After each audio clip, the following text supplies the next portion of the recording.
Ehsan, let's start with OPEC and their meeting on June the 22nd. What's your expectation of the possible outcome or outcomes? Sure. Well, I mean, I think OPEC members certainly articulated a major shift in strategy back towards increasing market share and away from supporting prices last week.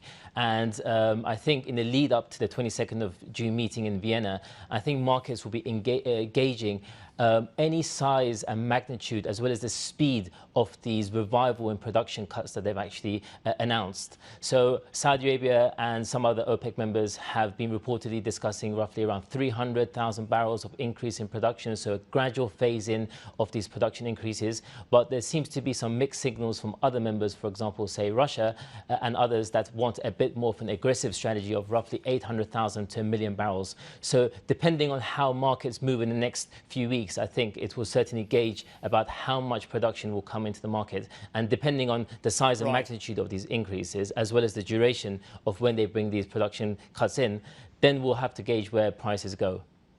It's not entirely clear at this stage, but the counter-argument to possible supply increases is that the Saudis have made it very clear that they favour oil at around $80 a barrel. So that does imply, surely, that they will continue with some degree of supply restraint.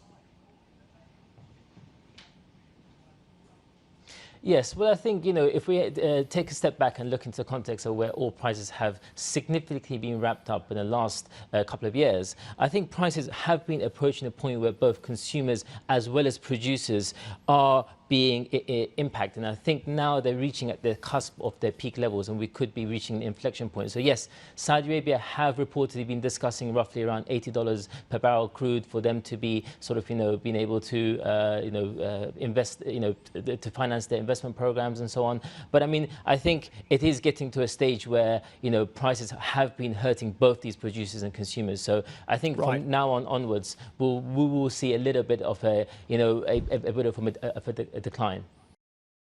Hey everybody, it's Hadley Gamble from our new CNBC Middle East Bureau in Abu Dhabi. Thanks for stopping by. Now to watch more, you can try one of the videos that just popped up on your screen. And don't forget to subscribe.